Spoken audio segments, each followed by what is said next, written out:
Hi, good evening all. Mid cap ഡോക്ടറിൻ്റെ pre മാർക്കറ്റിലേക്ക് എല്ലാവർക്കും സ്വാഗതം. കാരണം പോസ്റ്റ് മാർക്കറ്റ് നമ്മൾ ഓൾറെഡി ചെയ്തായിരുന്നു. അപ്പം പ്രീ മാർക്കറ്റ് അപ്പം ഇന്ന് മാർക്കറ്റിന് അവധി ആയതുകൊണ്ട് നമ്മൾ അന്ന് പോസ്റ്റ് മാർക്കറ്റ് ചെയ്തപ്പോൾ അതിൻ്റെ കൂടെ പ്രീ മാർക്കറ്റ് നമ്മൾ ചെയ്തില്ലായിരുന്നു. അപ്പം അതുകൊണ്ടാണ് സെപ്പറേറ്റ് ആയിട്ട് നമ്മൾ പ്രീ മാർക്കറ്റ് ചെയ്യുന്നത്. ഓക്കെ, അപ്പം ഇന്ന് അവധി ആയതുകൊണ്ട് മാർക്കറ്റ് ഇന്നൊരു ഗ്ലോബൽ സെൻറ്റിമെൻറ്റ്സ് അറിയാം. യുദ്ധഭീതി നിലനിൽക്കുന്നതുകൊണ്ട് മാർക്കറ്റ് പൊട്ടിത്തകരുവോ എന്തോ ആണോ എന്നൊന്നും ആർക്കും പറയാൻ പറ്റാത്തൊരു സാഹചര്യമാണ് ഇപ്പോൾ നിലനിൽക്കുന്നത്. അപ്പം ഇന്നലെ മാർക്കറ്റ് സെൻറ്റിമെൻറ്റ്സ് ഡൗൺ ആയിരുന്നു. അമേരിക്കൻ മാർക്കറ്റും ഡൗൺ ആയിരുന്നു. നിഫ്റ്റി ഏകദേശം 1,200 പോയിൻറ്റ് ഡൗൺ ആയിരുന്നു. ഇന്ന് അമേരിക്കൻ മാർക്കറ്റ് ഓപ്പൺ ആക്കിയത് ഒരു ഫ്ലാറ്റ് ഓപ്പണിംഗ് ആണെങ്കിൽ തന്നെ ഒരു നെഗറ്റീവ് സെൻറ്റിമെൻറ്റ്സ് ആണ് കാണിക്കുന്നത്. അപ്പം ഇന്ന് രാത്രിയിൽ യുദ്ധത്തിൻ്റെ അലവലികളൊക്കെ ഇങ്ങനെ നിലനിൽക്കുകയാണെന്നുണ്ടെങ്കിൽ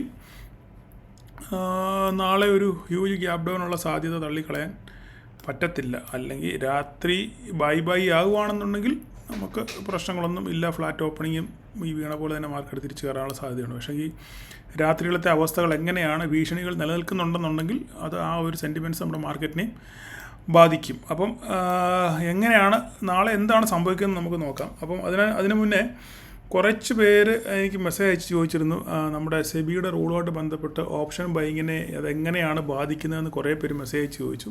അപ്പോൾ ഞാൻ എല്ലാവരോടും പറഞ്ഞത് പഠിച്ചിട്ട് ഞാനത് വീഡിയോ ചെയ്യാമെന്നാണ് പറഞ്ഞത്. അപ്പം അതിനെപ്പറ്റി നമ്മുടെ ഓപ്ഷൻ ബൈങ്ങിനെ എങ്ങനെ അത് ബാധിക്കുമെന്ന് ഞാനൊരു വീഡിയോ വീക്കെൻഡിൽ നമുക്കത് ചെയ്യാം. വളരെ വിശദമായിട്ട് നമുക്കെങ്ങനെ ഇതിനെ ഓവർകം ചെയ്യാൻ പറ്റും. നമ്മളെ പഴമക്കാർ പറയുന്ന പോലെ തലയ്ക്ക് മീതെ വെള്ളം പൊങ്ങിയാൽ അതിൻ്റെ മുകളിൽ തോണി ഇറക്കുക, അത്ര മാത്രമേ ഉള്ളൂ നമുക്ക് ചെയ്യാനല്ലേ.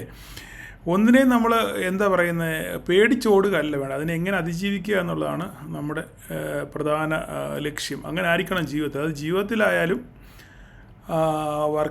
നമ്മൾ ജോലി ചെയ്യുന്നിടത്തായാലും പ്രവർത്തന മേഖലയിലായാലും ബിസിനസ്സിലായാലും എന്തുമായാലും ഒരു പ്രതിസന്ധി വരുമ്പം അതിനെ തരണം ചെയ്യുക എന്നുള്ളതാണ് ഒരു മിടുക്കനായ ട്രേഡറിൻ്റെ അല്ലെങ്കിൽ മിടുക്കനായ ഒരു ബിസിനസ്സുകാരൻ്റെ അല്ലെങ്കിൽ ഒരു ബുദ്ധിമാനായ മനുഷ്യൻ്റെ കർത്തവ്യം എന്ന് പറയുന്നത് വരുന്നതിനെ ഫേസ് ചെയ്യുക. ഓക്കെ, വരുന്നതിനെ എങ്ങനെ അതിജീവിക്കാം എന്ന് ചിന്തിക്കുക. അല്ലാതെ തലയ്ക്ക് കൈയും കൊടുത്ത് അയ്യോ എല്ലാം പോയേ എന്നാൽ അവസാനിപ്പിച്ചേക്കാം എന്ന് പറയുന്നതിലല്ല കാര്യം. മറിച്ച് വരുന്നതിനെ എങ്ങനെ നമുക്ക് തരണം ചെയ്യാൻ പറ്റും, അതിനെ എങ്ങനെ അതിജീവിക്കാൻ പറ്റുമെന്ന് ചിന്തിക്കുക, അതിനനുസരിച്ച് കാര്യങ്ങൾ നീക്കുക. ഓക്കെ, അങ്ങനെ ആകുമ്പോൾ നമുക്ക് വഴികൾ പലത് തുറന്നു വരും. അതുപോലെ തന്നെ നമ്മൾക്ക് ഇപ്പം സെബി ഇങ്ങനെ റൂളുകൾ കൊണ്ടുവന്നു, ശരിയാണ്. അപ്പം നമുക്കതിനകത്തിൽ പല ലൂപ്പ് ഹോളുകളും കിട്ടും, പല ട്രേഡ് ചെയ്യാനുള്ള പല മാർഗ്ഗങ്ങൾ അതിനകത്ത് കാണും. അത് കുറച്ചുകൂടെയൊക്കെ നമ്മളൊന്ന് റിഫോം ചെയ്തിട്ട് നമുക്ക് പുതിയ വഴികൾ കണ്ടെത്താം. എന്തെങ്കിലും ഒരു വഴി നമ്മൾ കണ്ടെത്താതിരിക്കാൻ പറ്റത്തില്ലല്ലോ, നമുക്ക് ജീവിക്കണ്ടേ. ഓക്കെ, അപ്പോൾ അതിനെപ്പറ്റി വിശദമായിട്ട് ഞാനൊരു വീഡിയോ ചെയ്യുന്നതാണ്. അപ്പം അതിനെപ്പറ്റി ആരും ടെൻഷൻ വേണ്ട. ഓക്കെ, അപ്പം നാളെ മാർക്കറ്റ് എങ്ങനെ, ഇപ്പം ഞാനിപ്പം യു എസ് മാർക്കറ്റ് നോക്കിയപ്പം ഏകദേശം മാർക്കറ്റ് ഇപ്പം ഒരു ഫ്ലാറ്റ് ഓപ്പൺ ചെയ്തിട്ട് ഇപ്പം മാർക്കറ്റ് തിരിച്ച് റീബൗണ്ട് ചെയ്യുകയാണ്. ഇനിയിപ്പോൾ നിലനിൽക്കുകയോ ഇല്ലയെന്നുള്ള കാര്യം നമുക്കറിയത്തില്ല. ഒരു റീബൗണ്ട് സിനാരിയാണ് ഇപ്പോൾ ഇവിടെ കാണുന്നത്. ഓക്കെ, നമുക്ക് നോക്കാം എന്ത് സംഭവിക്കുന്നത് രാത്രി ആകുമ്പോഴേ ഇതിനെപ്പറ്റി. കാരണം ഇങ്ങനെ മാർക്കറ്റിൽ ഇങ്ങനെ യുദ്ധത്തിൻ്റെ ഒരു ഭീതി നിൽക്കുന്നതുകൊണ്ട് എപ്പോഴും മറിയാനുള്ള സാധ്യത വളരെ കൂടുതലാണ്. ഓക്കെ, അപ്പോൾ അങ്ങനെ ആകുമ്പോൾ നമുക്കിനി നാളെ മിഡ് ക്യാപ്പ് ഞാൻ ഓൾറെഡി വരച്ച് വെച്ചിട്ടുണ്ട്, സമയം കളയാതിരിക്കാൻ വേണ്ടി ഞാൻ ഓൾറെഡി വരച്ച് വെച്ചിട്ടുണ്ട്. മാർക്കറ്റ് ഇവിടെയാണ് ക്ലോസ് ചെയ്തേക്കുന്നത്. അപ്പം നാളെ ഹ്യൂജ് ഗ്യാപ് ഡൗൺ വരുവാണെന്നുണ്ടെങ്കിൽ മാർക്കറ്റ് ഇവിടുന്ന് പൊട്ടി നമ്മുടെ പ്രധാനപ്പെട്ട സപ്പോർട്ട് 13,000. നിങ്ങൾക്ക് ഓർമ്മയുണ്ടല്ലോ, 13,000 പ്രധാനപ്പെട്ട സപ്പോർട്ട്. അതിന് മുന്നേ നമ്മൾ വീക്കിലനുസരിച്ചാണെങ്കിൽ ഒരു ട്രെൻഡ് ലൈൻ വരച്ചിട്ടുണ്ട്, ഇടയ്ക്കൊരു ട്രെൻഡ് ലൈൻ വരച്ചിട്ടുണ്ടായിരുന്നു. ആ ട്രെൻഡ് ലൈന് നിങ്ങൾ ശ്രദ്ധിക്കുക, ഇത് ബ്രേക്ക് ചെയ്യുന്നത് നോക്കുക. ഈ ട്രെൻഡ് ലൈൻ ബ്രേക്ക് ചെയ്യുന്നുണ്ടെന്നുണ്ടെങ്കിൽ അടുത്ത സപ്പോർട്ട് നമുക്ക് 13,000 ആയിരിക്കും. ഈ 13,150 റേഞ്ചാണ് ആ ട്രെൻഡ് ലൈൻ പോകുന്നത്. അത് ബ്രേക്ക് ചെയ്യുന്നുണ്ടോ ഇല്ലയോ എന്ന് നോക്കിയിട്ട് മാത്രം അടുത്ത ട്രെയിനുകളെ പറ്റി പ്ലാൻ ചെയ്യുക. ഇല്ലെങ്കിൽ മാർക്കറ്റ് ഇവിടുന്ന് അല്ലെങ്കിൽ അത് രണ്ടായിട്ട് വരച്ചേക്കാം. എന്തായാലും ഫ്ലാറ്റായിട്ട് ഓപ്പൺ ചെയ്തില്ലേ, അപ്പം ചിലപ്പോൾ അറിയാൻ പറ്റത്തില്ലല്ലോ എന്താ സംഭവിക്കുന്നതെന്ന്. ഓക്കെ, ഇതിങ്ങനെ നടക്കട്ടെ. ഓക്കെ, അതപ്പോൾ അങ്ങനെ ആയിക്കട്ടെ. മുകളിലോട്ടാണെന്നുണ്ടെങ്കിൽ ഇവിടെ ഒരു സംഭവം കാണുന്നു, വരച്ചിട്ടേക്കാം. വരയ്ക്കുന്നതിന് നമുക്ക് പാടൊന്നുമില്ലല്ലോ. ഇവിടെ കിടക്കട്ടെ, അത്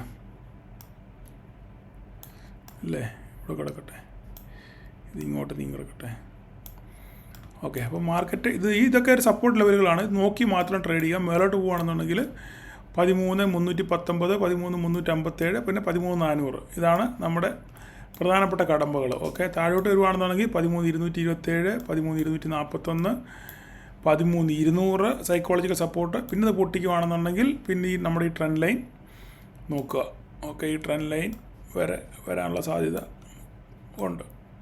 ഓക്കെ, ഇങ്ങനെയൊക്കെ നിൽക്കട്ടെ. എന്തായാലും നമുക്കൊന്നും പ്രൊഡിക്റ്റ് ചെയ്യാൻ പറ്റില്ല, കാരണം മാർക്കറ്റിൽ ഇങ്ങനെ ഒരു ഗ്ലോബൽ അൺസർട്ടനിറ്റി നിൽക്കുന്നതുകൊണ്ട് നമുക്ക് വേറെ കൂടുതൽ കാര്യങ്ങളൊന്നും ഇതിനെപ്പറ്റി ചിന്തിക്കാൻ പറ്റത്തില്ല. പക്ഷേ ഞാൻ വീക്കിലി അനാലിസിൽ ഒരു കാര്യം പറഞ്ഞിരുന്നു, നമ്മളുടെ എല്ലാ ഹെവി വെയിറ്റേജ് സ്റ്റോക്കുകളും ഒരു സപ്പോർട്ടിങ് ഏരിയയിലാണ് നിൽക്കുന്നത്. ഇത് അവിടുന്ന് തിരിച്ച് നമ്മൾ ഡേ ചാർട്ടിലോട്ട് നോക്കിക്കഴിഞ്ഞാൽ നമുക്കറിയാം എല്ലാം സപ്പോർട്ട് എടുത്ത് നിൽക്കുന്ന, അല്ലെങ്കിൽ റെസൻസ് നിൽക്കുന്ന ഒരു സിറ്റുവേഷനാണ് നമുക്ക് കാണുന്നത്. ഇന്ത്യ ഹോട്ടൽ നോക്കിക്കേ, കണ്ടോ, ഒരു ട്രെൻഡ് ലൈൻ ഞാൻ പറഞ്ഞിരുന്നു, ആ ട്രെൻഡ് ലൈൻ എടുത്തിട്ട് അവിടുന്ന് റെസൻസ് എടുത്ത് തിരിച്ച് നേരെ താഴോട്ട് ഇറങ്ങി വരിക. അങ്ങനെയാണെങ്കിൽ ഇതായിരിക്കും സപ്പോർട്ട്. അതിന് ശേഷം ഇതൊക്കെ വളരെ ക്ലിയർ ആയിട്ട് ഞാൻ വീക്കിലി അനാലിസിസ് പറഞ്ഞു, നിങ്ങൾ കണ്ടു നോക്കിയാൽ അറിയാൻ പറ്റും. പെർസിസ്റ്റൻസ് സിസ്റ്റം ഇതുപോലെ തന്നെ റെസൻസ് ഫേസ് ചെയ്യുന്നു. ലൂപ്പിനാണെങ്കിലോ ഇത് അതുപോലെ തന്നെ നമ്മൾ ഒടിഞ്ഞ പഴംപൊരി വരച്ചിട്ടുണ്ട്, ഇവിടുന്ന് മേലോട്ട് പോയില്ല നമുക്കറിയാം. ഇത് റെസ്പെക്ട് ചെയ്യുന്നുണ്ടോ എന്നറിയാം. പക്ഷേ ഈ ഇങ്ങനെ യുദ്ധത്തിൻ്റെ സാഹചര്യത്തിൽ ഇതൊക്കെ റെസ്പെക്ട് ചെയ്യുമല്ലോ എന്നുള്ളത് കാര്യം കണ്ടറിയണം. കുമിൻസ് ഒരു വരച്ചിട്ട് ആ വരയെ തന്നെ കിടന്ന് കളിക്കുകയാണ്, മനസ്സിലായി. ഇവിടുന്ന് മേലോട്ട് പൊട്ടിയാൽ മേലോട്ട്, താഴോട്ട് പൊട്ടിയാൽ താഴോട്ട്. HDFC AMC ആണെങ്കിലും അതാ ഒരു റെസൻസിൽ വന്ന് നിൽക്കുകയാണ്, ഇവിടുന്ന് പൊട്ടി താഴോട്ട് പോകും മേലോട്ട് പോകും എന്നുള്ള കാര്യം നമുക്ക് കണ്ടറിയണം. അപ്പോൾ ഇതൊക്കെയാണ് സെൻറ്റിമെൻറ്റ്സ്. അപ്പോൾ നാളെ മാർക്കറ്റ് എങ്ങനെ പ്രതികരിക്കുന്നു എന്നറിഞ്ഞ് മാത്രമേ നമുക്കൊരു ട്രേഡ് എടുക്കാൻ പറ്റത്തില്ല. ഇപ്പോൾ നമുക്കൊന്നും പറയാൻ പറ്റത്തില്ല. അപ്പോൾ നാളെ കണ്ടറിയണം എന്ത് സംഭവിക്കുന്നു, കോശി നിനക്ക് എന്ത് സംഭവിക്കുന്നു കണ്ടറിയണം എന്നൊരു സിനിമയുടെ പറയുന്ന പോലെ നമുക്ക് കണ്ടറിയാം എന്ത് സംഭവിക്കുന്നു. അപ്പം ഇത് കാണുന്നവരെല്ലാവരും എന്തെങ്കിലും ഗുണമുണ്ടാകുന്നുണ്ടെങ്കിൽ ലൈക്ക് ചെയ്യുക, സബ്സ്ക്രൈബ് ചെയ്യുക, നിങ്ങളുടെ കമൻറ്റ് താഴെ രേഖപ്പെടുത്തുക. നിങ്ങൾക്ക് ഇതുകൊണ്ട് ഗുണം ഉണ്ടാകുന്നുണ്ടോ ഇല്ലയോ എന്നുള്ള കാര്യം കമൻറ്റ് കൂടെ രേഖപ്പെടുത്താൻ ശ്രമിക്കുക. അപ്പോൾ നാളെ എല്ലാവർക്കും ഒരു പ്രോഫിറ്റബിൾ ഡേ ആശംസിക്കുന്നു. Thank you all.